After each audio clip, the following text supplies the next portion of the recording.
Hi, this is Margaret Ajibode, the STEM Positive Disruptor, and today I have a special guest, Mfon Enoh. She's a game developer and also an Unreal Engine instructor who tells more about than her journey as well. The reason why we set this platform up is basically we want people to educate, we want to raise awareness, we want to change people's perception and demystify what STEM is, that's science, technology, engineering, and mathematics. We want to encourage the public into our domain. We want to encourage more young people to consider STEM as a journey pattern to lead on to a professional career. We also want to start a conversation as well.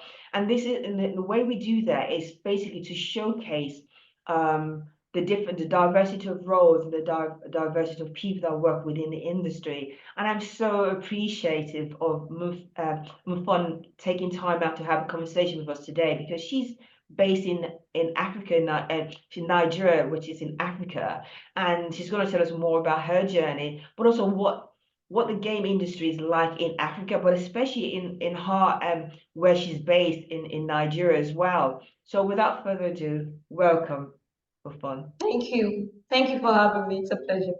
Well, thank you. So please tell us more about you and your journey as well. Thank you. My name is Mfon Enoh. I'm from Akwa Ibom State, Nigeria. A game developer and an Unreal Engine instructor. Yeah, I'm an advocate for encouraging women and youth to engage in technology related skills and career. My journey started 2022. I started with Women Techstars Fellowship training, where they give 6 months training to women. That was in 3D animation. So when I finished in 2023, February, I needed to go deep. So I thought I need to go deep, and I decided to go further into game development. And starting out game development, I found out there were challenges, but it was so interesting to me and it caught my attention.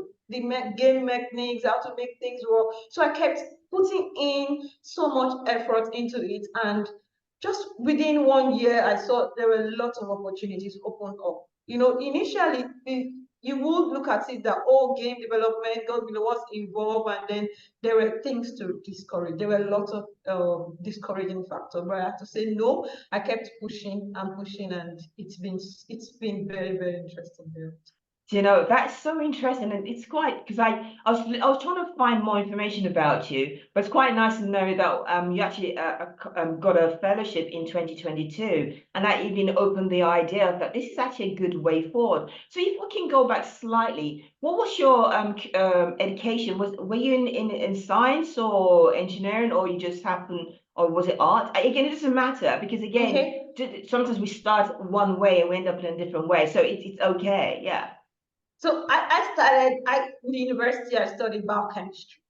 But even before I got admission into university, I've been so interested in computer graphics and all related to computer. And then in 2012, I tried taking a course in Abuja for 3D animation, but there were several challenges. I didn't know that the systems I had, the spec, were not compatible with the 3D application I needed to use. And so that game I paused. I paused, but it didn't stop me from using my system to do Corel Draw and other ones that required low spec computer. And then in 2022, this opportunity came up and I applied. Tech for Dev rolled out the opportunity for a women-only program, Women Techstars Fellowship. I applied and I was accepted, and it was very interesting. So that really, it's such something from inside of me. And then I remembered, oh, this is the same 3D I tried doing 10 years ago. So I gave it my all and my off to get that all on scholarship, paid for 6 months. Wow. And it was really intensive. So I took the opportunity, and this was like tapping me, waking me up from sleep. And then after that, I went further into game development, which was self-taught. I took a course, and then I started applying for programs thereafter when I found out that it was something I really loved, and it's been very, very interesting. Do you know, I truly appreciate it because sometimes we go into things because maybe the opportunity is there. And what you're saying is that you were driven because you were passionate about this arena of game development. And you talked about the obstacles that you faced, but you didn't let that stop you from still moving forward, even with all those issues of things. So how many people, was it an online fellowship, or was that you went into a place where the other women, or how did it work? Can you? It was totally online with different Online. women from Africa. Different Ah, women from Africa. Yes. right. That's so Yes. great. And That year we're about 1,000 plus. wow, that is that. So who initiated that? Because that's so powerful. Because we're looking at the gaming industry, and they're saying it's really it's exploding, and there's so many young people that are getting into that. But also, it's about the development of professionals behind the scenes, those that are creating video games and animation. For example, because you said you were self-taught, and this. I really like the fact that it wasn't just something that you fell in, it's something that you wanted to do, and you did whatever it took to achieve that goal. And I think, I salute you.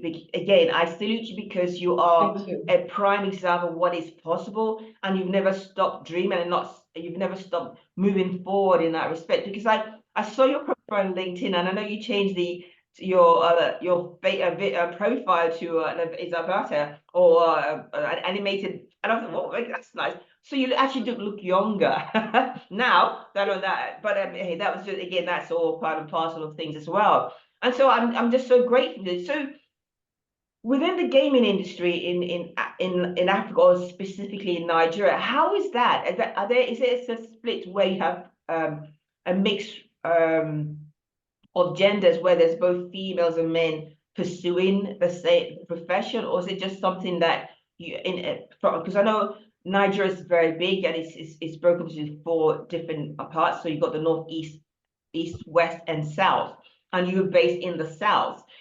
So based in where you are there is there a combination of both females and male, or a split where you have the 50/50? Okay. I like that. Gender representation in the African gaming industry is a complex issue. Yeah. While there's been progress in recent years, there's still a significant gap. There is a significant gap. That's because traditionally, gaming has been seen to be a male-dominated domain. However, with the recent, introduction, the technology and internet and more young people coming up, women are now coming into the gaming industry, but the gap is quite significant. So let's say, for example, from where you're based, how many females are there doing what you do? Okay, where I am based, I seriously have to tell you, I've not found a female. I even try to encourage, all I do is currently I try to encourage young people physically. Would you like to learn game development? Do you know what's Unreal Engine? Do you know Unity? Do you know the games you play on your phone? You can actually, so that's the stage I am when it comes to my community.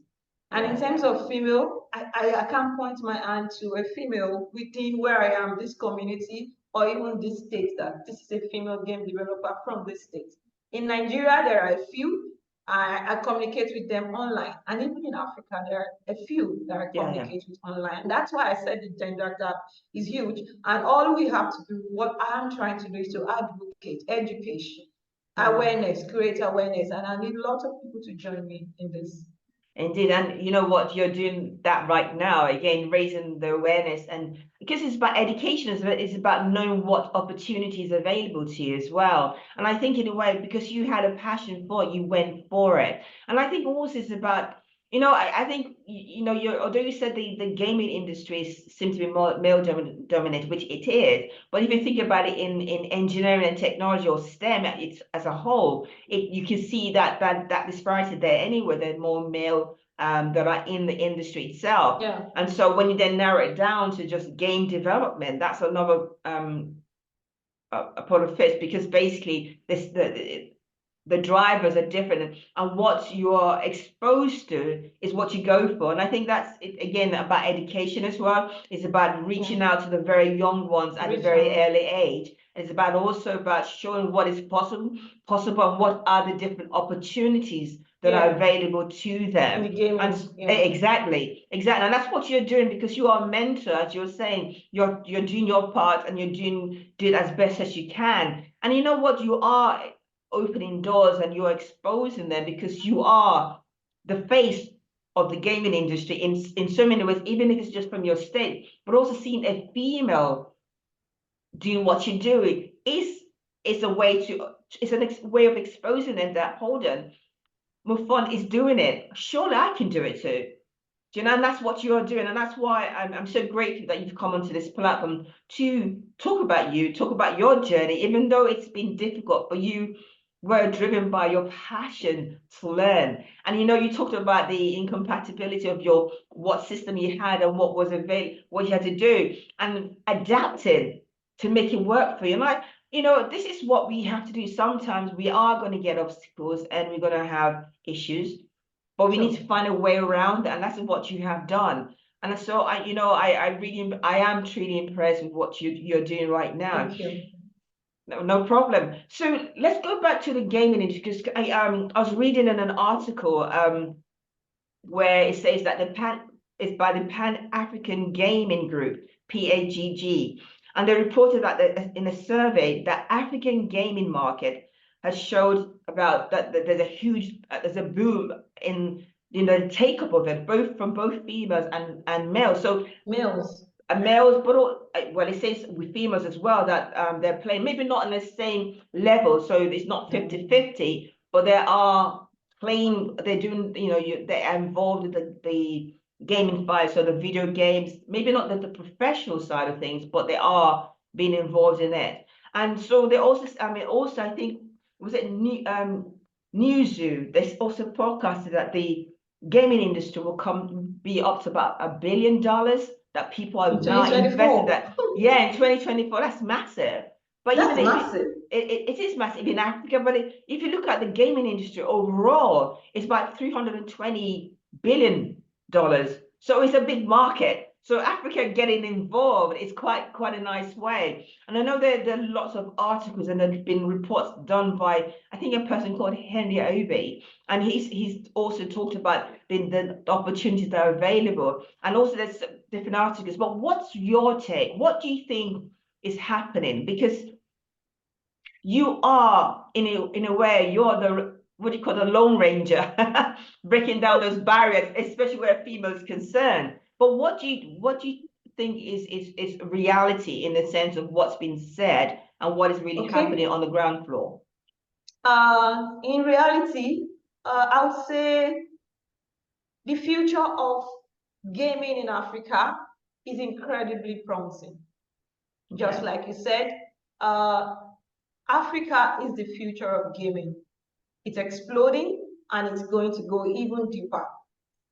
Then, while Africa is not on the same level in gaming industry with continents or regions like North America or Asia, no doubt, but it is experiencing a remarkable increase.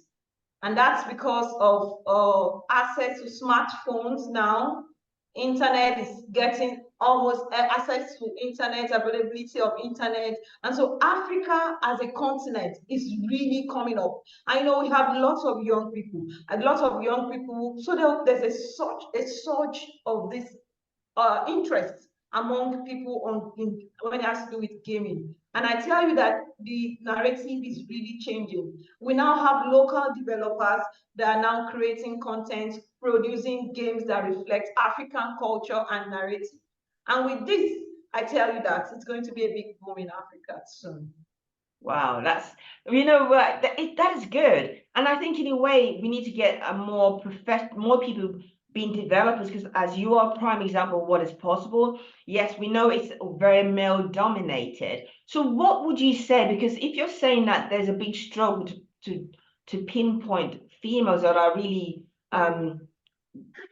changing the the sphere in Africa, not across, I mean, in different parts of the world, there's different things, but we're looking at experience based on Africa itself, and we're talking because it's, you're based in Africa itself, or you're in Nigeria, which is in Africa. So Which is in let's be on that. Africa. Yeah. Okay. And so what do you think? Because really, what we want to do is get more young people to consider your profession, but especially females, because if they see the likes of you, Mfon, as someone who's a developer, who's also, because you're an Unreal Engine instructor, you're a Fortnite creator, you're doing lots of things. I mean, they're also, you're developing new open doors and new opportunities within the gaming industry. So what would you like to see? We know what the barriers are, but what do you think will make a difference? First and foremost, we need to challenge the biases and stereotypes that discourage women from taking careers in game development. That's the first one. And then we need what are the biases? Education. Okay. It's male dominated, male dominated, they may feel not that it's not possible for female to. We need to educate them on that. Education and outreach programs can play a crucial role in exposing young women, young girls, and encouraging them and letting them know the careers they can get when they study game development and game related, and also expose them to opportunities. And then we need to expose them to networks, collaboration. Let them know this is possible. And also, organizations should implement opportunities that encourage women and encourage initiatives that will help them come into the gaming industry. Also, during networking, they'll get to see other women, even outside, bring in other women that are not even in Africa. Let them see, let them speak to them, give examples. Oh, it's happening here. I was opportune that's last year, October, selected by Epic Games, where we had women from different continents, over 100 women. I was four of us from Africa, and I was one of them. And when you see other people, you're encouraged. Of course. You see, you network with them. Yeah, you have a problem, you have questions, you can reach out. And then, so when organizations create an inclusive environment, let them feel like, yes, within the industry, women should be supported. Women should feel supported and valued. It's very essential.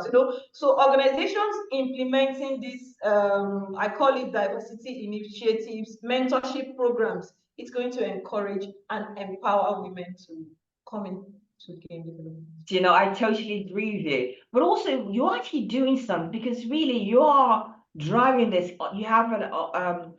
You have an online presence. You also have an online community, and you talked about the different women.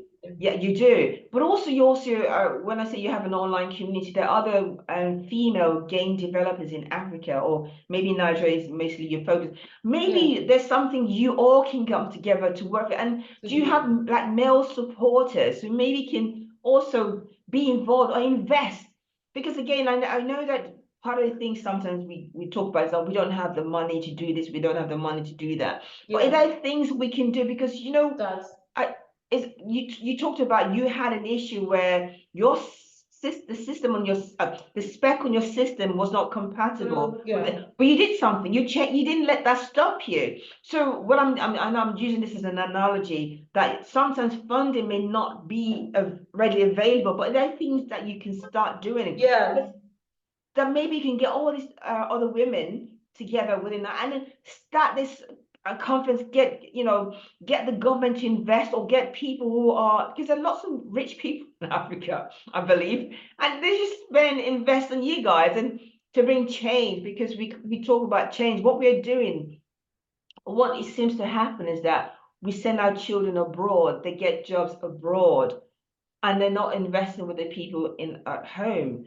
In Africa. And so we seem to be missing on the talents that could potentially change the face of game development in Nigeria. So in Africa as a whole, but we talk about Nigeria because that's where you're based.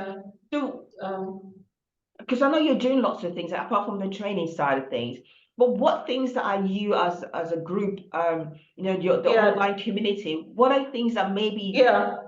you can start the Truth be conversation? told, yeah, there are organizations doing beautifully well in this aspect. I talked about tech for them, which I benefited from. Then we have Malio Games, you have African Cake. Their programs are organized to train, even though not specifically game development for women yet. We're still looking at that, and that's because sometimes we don't have that number yet. So that's where education and awareness. I also mentioned that here in my office, in our studio here, one-on-one, I try to encourage young women, young girls. You know what game development is totally strange to a lot of people. Totally Yeah, strange to a lot of people. And then you get out your phone and say, okay, look at this. You've played this before. You know, like, and then show samples. So I did this. yeah, Do you like yeah. it? And they're like, wow, I like this. And I like that and all that. And then the next thing you could tell them, okay, come in, we can talk about it.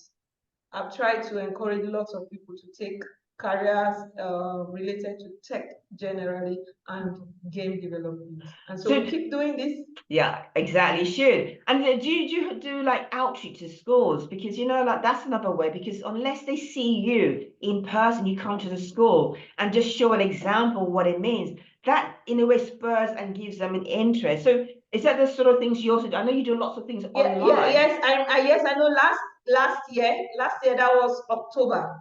Yes, still under the umbrella of when you taking a course with the women textiles, you need to go time to time to schools where you talk to them about STEM related courses and careers. And so yes, we go to schools to do that. But I need to do more of it. That point is very, very, very important because once you catch them young, it sticks.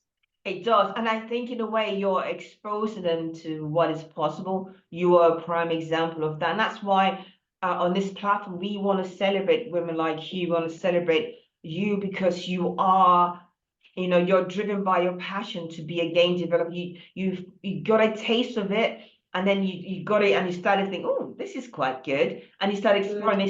You started doing lots of self-development yourself in order to achieve those goals. And it's about opening doors of opportunity. I mean, yes, I appreciate that it's a male-dominated environment, but then again, STEM in general or engineering and technology is male-dominated. But doesn't mean that it's impossible because you're a prime example of what is possible, that you're breaking those barriers, even though sometimes it can be lonely because you may be the only female voice, but you're still making a change and making a difference within your environment. And that's why I want to celebrate you. I want to say thank you so much for what you're doing. I thank you that Lottie, even though it's still in its early stage where you completed the program in 2023, but you're opening doors of opportunity. You're showcasing. I know I check you on LinkedIn, so I do follow you. I may not be say, but I do follow, and so I do appreciate what you're doing, and that's why I am so grateful that you came on this platform because we want to showcase you. We want to highlight women like yourselves that are making that impact and are making headways in their environment. And and hopefully somebody sees you and they want to support what you're doing. So what would you like to say to start, I don't know, your vision for where you want to go and what the things that you like to see happening? Hmm. I love to see more of African voices, female African voices being amplified in the industry. I love to see that. And I love to see greater innovation from creators and producers, game developers, so we can further encourage young people. Because once they see what's possible, they want to try it too. Of I've course, had yeah. lots of people reach out to me on LinkedIn and, oh, you're doing beautifully well. I went through your profile. There way you can, and I just send them, oh, sure, you can. I point them to resources that can help them because Good. this is online, and most time I may not be able to sit with you one on one. I One to just point you one. to, oh, this can help, this can help. And if you have any further problem, you could please reach out to me. Please reach out to me. And currently, as of last week, a young man here in the state met me and said he wants to. He's crazy about game, plays game. And then seeing me develop game, he was like, wow. So I was like, sure, fine. And I told him, do you have this type of system? Do you have this? He said, yes, it has an spec of the system. We're just good. I said, okay, fine. Come into my office. Now he uses this studio, and then I said, "There's power supply here. Go ahead, and you're good." And he was like, "Thank you very much." And he comes here once in a while, and I put him through. And Yeah. that's, it's easy to mentor someone that's got the drive, the passion. So, and Yeah. that's why I said we have to do more job to create awareness. Because when Yeah. you know what's possible, then the passion comes in. Of You could, course, I want yeah. to be able to train a farmer when it's not interested, it doesn't find that, But if there's a way to make him realize that with your farming, we can do games related. So it's great that you see we're able to link it and make him interested in it. I can show him games of farming, and he's like, wow. And I say, wow, this, just look for Yeah. something that will make a young person interested in it. And Indeed. for women, we have more work to do because no, it's easy to talk to a man because he's been playing games growing up from secondary school, and because we look at it, more males play games. Look at it definitely. So if you're able to let young girls involved in understanding that this game you play on your phone, you can make it. Now, I personally, when I came into game, I was a science teacher, and and that's why I keep teaching. So Right. my goal was to, use gaming for education. That's my goal. Okay. That's Gaming good. for education. Yes. Gaming for education, for self-expression. Yeah. And that's what And it is, though, isn't societal it? development. Exactly. The way the industry is evolving so much, it's the opportunity is just so vast. It's so, and I know as an educator, as you're talking about being an educator, it just opened doors. And you made a point. I'm just going back slightly. It's about the exposure to something. Unless you're exposed to something, you don't think it's actually something you want to do anyway. And when you see someone who's passionate about what they're doing and want to be involved, then you put that time and effort into them. You open doors of opportunities for them because you know that this was something that they really want to do. So I'm so grateful to you. I'm so grateful for your drive, you being that wonderful drive, that role model, that you're an inspiration, especially from an African perspective. Why am I saying that? Because you're based there and you know the issues there, you know what needs to be done. We also know about the changing of people's mindset. The only way you can do that is to expose them to that, what the opportunities are, but also businesses as well. Because animation, video gaming, it's so needed now. It's how people sell their businesses. And so the opportunity is so vast. So it is about, looking at from such a, it's not just one way of doing it, but it's so broad. The opportunities are so vast. So, I can talk with you all day, but I'm so I'm so appreciative of what you're doing because you are a trailblazer in the sense that you're breaking those barriers. You're a solo artist, but one that is opening doors for others as well to come in. So I'm just want to say thank you, Mfon. I'm so grateful for what you're doing in Nigeria, and also your online community, especially from a female perspective, where you Thank you for having me. no It's been a problem. pleasure. Yeah. No, I just heard something in the background, but not to worry. Okay. But yes. So I look, I know you're busy, so I'm gonna let you go because I can hear things in the background.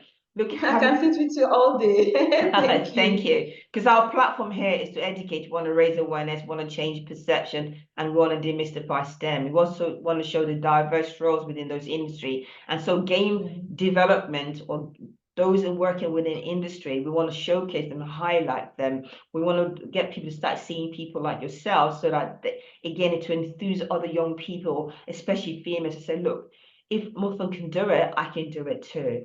So yeah. So thank you very much again.